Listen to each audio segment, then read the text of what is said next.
Welcome back. Our experiment for today is titled Experiment 5.4, and this is another meat lab. So our meat part 2, remember we were going to have 3 parts to our meat. You guys did 1 part last week, and so here we are with part 2.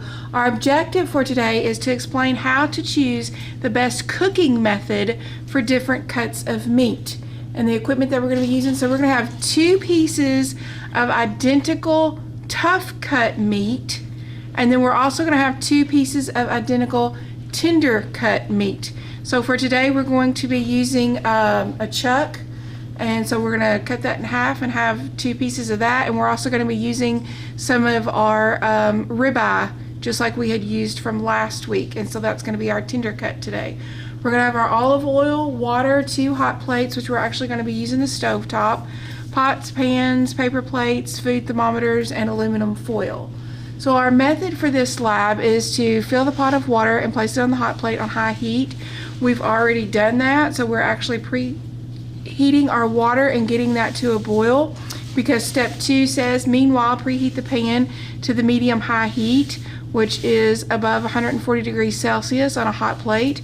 And number 3, when the water comes to a boil, we're going to place 1 of each types of meat into the pot.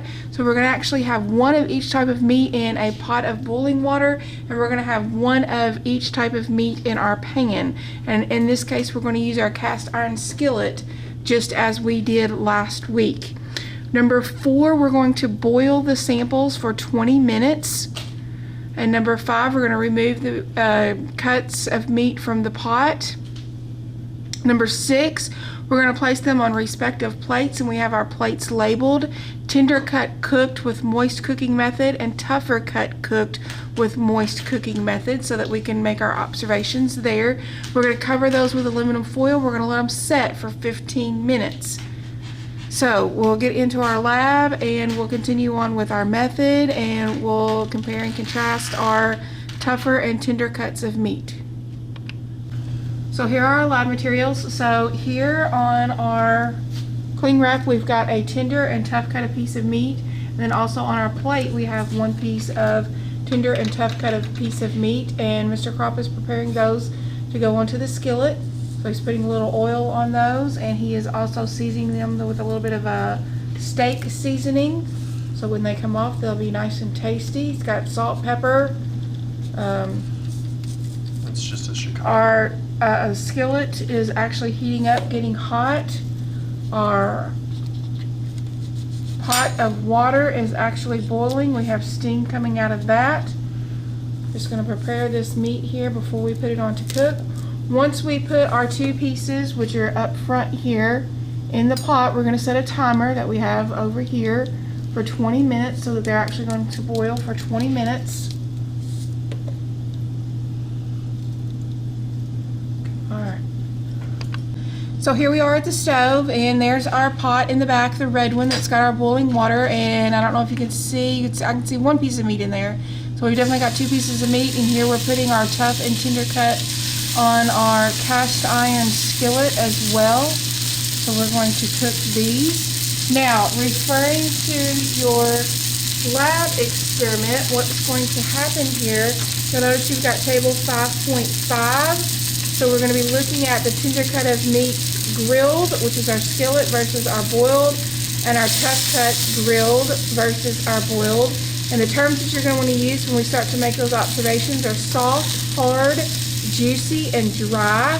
So once this meat gets cut, we're going to transfer it onto plates. We're going to cover it in aluminum foil, and then we're going to let it rest just as we did yesterday, and then we will cut into our meats and make observations. Right now, of course, with the skillet, you can hear the sizzling. I have the skillet nice and hot. Our goal is to get that nice Maillard browning on both sides of the meat. So we're going to just let this sit for, the directions say 90 seconds. Because these pieces are so thick, I'll probably let it go for maybe 2 minutes or so, maybe even 3 minutes before I flip it. But again, when I flip it, we're going to see that really nice Maillard browning on top of there. Okay, here's our timer. We are going to flip this meat over. Oh, look at that beautiful color on that meat. that beautiful dark, see that dark brown? Is that coming through in the camera, Miss? Yep, yep, I can Beautiful see dark it. brown, that's that Maillard browning we're looking for. So we're now going to let it cook for a little bit on this side. I'm gonna put the thermometers in there, and we'll be back in a little bit. Okay, students, we've got all of the pieces of meat now been pulled out of the pans, and we are just letting them sit and rest for the 15 minutes as instructed, covered with aluminum foil. All right, students, here we have our 4 cuts of meat that we've done here. Okay, and I'm gonna start in the upper left-hand corner of your data table here. This is our tender cut of meat, so a piece of steak that I cooked in the cast iron skillet. So this is the dry method, okay? And then this is also a piece of steak, but this was boiled in the water. That'll be the next one that I do.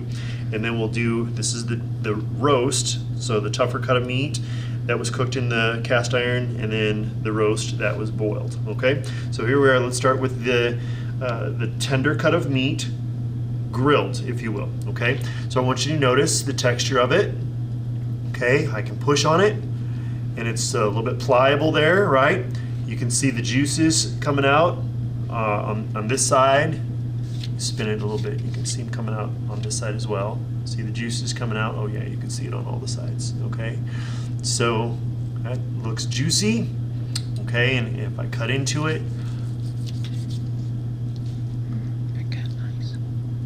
okay, we've got a good medium, getting close to medium well cook on that. Okay, we cooked it to the 65 degrees Celsius, which by the way is about 149 Fahrenheit, which, let's think back to our bacteria unit. 149 Fahrenheit, we're just out of the danger zone, so the internal temperature of this is fine, right? The outside is going to be much hotter than that, so any bacteria clearly would be dead. Just kind of reassociating with something that we did a long time ago. So we've got tender, right, and juicy, okay? Now, this is also steak, and notice, as I push on that, is it moving as much as this is? And of course, I hope you can see clearly, the answer is no. And so based on what we talked about yesterday, this was boiled, right? It was in boiling water. So the temperature of this was 100 degrees Celsius.